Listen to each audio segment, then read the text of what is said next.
നമ്മളിപ്പോൾ സ്വർണ്ണവിലയെക്കുറിച്ച് നമ്മൾ കേട്ടല്ലോ അല്ലേ.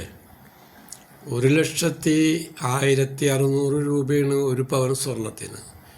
ഈ വർഷം 40,000 ചില്ലാൻ രൂപയാണ് സ്വർണത്തിന് കൂടിയത്. അപ്പം ഈ നിലയ്ക്ക് പോയി കഴിഞ്ഞാൽ ഈ നാട്ടിൽ മനുഷ്യന് ശാശ്വതമായിട്ടൊരു സമാധാനത്തോടെ ജീവിക്കാൻ പറ്റില്ല. കാരണം സ്വർണത്തിൻ്റെ വില കൂടുന്തോറും ഇത് ഓരോ കുടുംബങ്ങളിലും അല്ലെങ്കിൽ ഓരോരുത്തർ അണിയാൻ വേണ്ടി മേടിച്ച് വച്ചിരിക്കുന്ന ഇതിനു വേണ്ടി ഇനി കള്ളന്മാരും, കാരണം കാശുണ്ടല്ലോ ഇഷ്ടം പോലെ. കാരണം ഒരു പവൻ സ്വർണം കിട്ടിയ നിസ്സാര കാശല്ല, പണ്ടത്തെ വരെ 30,000 25,000 അല്ലല്ലോ. അപ്പോൾ ഇതിങ്ങനെ കൂടി വരികയാണ്. അപ്പോൾ ഒരു ശാന്തിയും സമാധാനം എന്തായാലും മനുഷ്യനുണ്ടാവില്ല. പരമാവധി സ്വർണങ്ങൾ ഉപേക്ഷിക്കുക നമ്മൾ മനുഷ്യർ.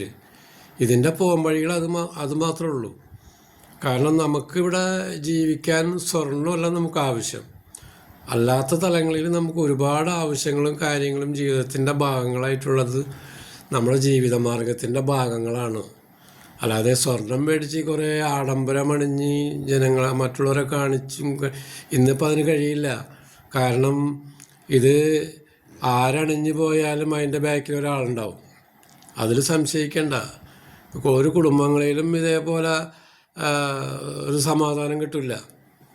കാരണം അവിടെ ഉണ്ടോ ഇവിടെ ഉണ്ടോ എന്നൊക്കെ ഉള്ള ചിന്തകളും കാര്യങ്ങളുണ്ട്.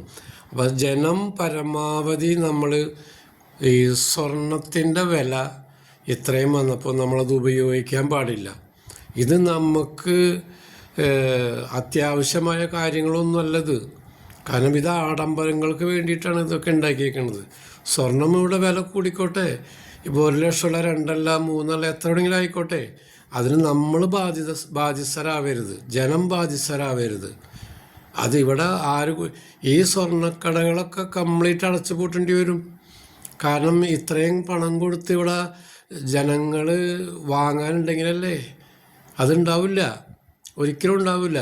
ഇപ്പോൾ ഒരുപാട് അടച്ചു പൂട്ടിയിട്ടുണ്ട്, ഇനി ഇതൊക്കെ അടച്ചു പൂട്ടും. അപ്പം അങ്ങനെയാണ് ഇനിയുള്ള കാലങ്ങളിൽ ഉണ്ടാകുമ്പോൾ നമുക്ക് ജീവിക്കാനുള്ള നമ്മുടെ മാർഗവും കർമ്മവും അതിനു വേണ്ടി നമ്മൾ പ്രയത്നിക്കുക. മനുഷ്യരുടെ സ്വർണം കൊണ്ടല്ല നമ്മുടെ ജീവിതം. ഇപ്പോൾ കല്യാണങ്ങൾക്ക് വരെ സ്വർണ്ണങ്ങളില്ല, സ്ത്രീധനം വേണ്ട എന്നുള്ളതാണ് ഗവൺമെൻറ് നിലപാട്. പക്ഷേ ഇപ്പോൾ കുറച്ച് പൈസ കൊടുത്തും കഴിഞ്ഞിട്ടാണ് കല്യാണങ്ങൾക്ക് ആ സംവിധാനം ഉണ്ടാക്കിയേക്കുന്നത്. കാരണം സ്വർണത്തിൻ്റെ പരിപാടിയില്ല. കാരണം വേറൊന്നുമല്ല, ഈ സ്വർണം കൊടുത്ത് കെട്ടിച്ചഴിച്ച് ഈ ക്ലാവിനെ 2 ദിവസം കഴിയുമ്പോൾ ഇതിനെ കാണുമോ, ഈ കെട്ടിച്ച ക്ലാങ്ങളെ കാണുമോ? കാരണം ആഴ്ചകളൊക്കെ കൊന്ന് കൊല വിളിച്ച് സ്വർണ്ണമൊക്കെ കൊണ്ടുപോയിട്ടുണ്ടാവില്ലേ. കേസും കൂട്ടമൊക്കെ ഇങ്ങനെ ഇപ്പോൾ ഈ നടക്കണ മാതിരിയൊക്കെ നടക്കും. ഇപ്പോൾ കണ്ടില്ല എല്ലാ കേസുകളും നടക്കണത് ഇതേപോലെ നടക്കും. അപ്പം ജനം ഒരു കാര്യം മനസ്സിലാക്കുക, ഒരു കാരണവശാലും സ്വർണം വാങ്ങരുത്. സ്വർണം നമുക്ക് വേണ്ട. നമുക്കല്ലാതെ ഇഷ്ടം പോലെ ആഡംബരത്തിന് വേണ്ടി നമുക്ക് ഈ റോൾഡ് ഗോൾഡ്, മറ്റുള്ള വെള്ളി ആഭരണങ്ങൾ, മറ്റുള്ള ഇന്ന് ഏതെല്ലാം തരത്തിലുള്ളതാണ് കൗതുകങ്ങൾ ആയിട്ടുള്ള ആഭരണങ്ങളാണ് ഈ റോൾഡ് ഗോൾഡ് ഉണ്ടാക്കിയിരിക്കുന്നത്. ഇപ്പോൾ ഇന്ന് ആ കടകളൊക്കെ ഏറ്റവും കൂടുതൽ ഈ നമുക്ക് പറയാനുള്ളത്, നമുക്ക് ശാശ്വതമായത് ശാന്തിയും സമാധാനം ജീവിക്കണം. അതിന് നമുക്ക് സ്വർണത്തിനെ അങ്ങോട്ട് ഉപേക്ഷിക്കുക. മനുഷ്യൻ സ്വർണ്ണം അങ്ങോട്ട് ഉപേക്ഷിച്ചാൽ മതി, വേറെ ഒന്നും വേണ്ട. അപ്പോൾ ഈ പറഞ്ഞ രീതികൾ എന്തെങ്കിലും ആയിക്കോട്ടെ, ഇവിടെ നാട്ടിൽ മനുഷ്യന് ജീവിക്കണം, ആ ഒരു സംവിധാനമാണ് ഞങ്ങളുടെയൊക്കെ മനസ്സും ഞങ്ങളുടെ കാര്യങ്ങളും അങ്ങനെയാണ്. കാരണം നമുക്ക് സ്വർണം കൊണ്ടല്ല ഇവിടെ ഒരു കാര്യം, സ്വർണം കൊണ്ടില്ല നമുക്ക് അങ്ങനത്തെ ഒരു കാര്യം വേണ്ട. മനുഷ്യൻ ജീവിക്കാനുള്ള നല്ല കർമ്മങ്ങളിലേക്ക് എത്താൻ നമ്മൾ പരമാവധി ഒരാൾ ഉപയോഗിക്കരുത്. സ്വർണം ഉപയോഗിക്കണം എന്ന് പറഞ്ഞാൽ ജീവന അപകടമാണ്. അതുകൊണ്ടാണ് ഈ പറഞ്ഞത് കേട്ടോ, അല്ലാണ്ട് വേറൊന്നും ആയിട്ടല്ല.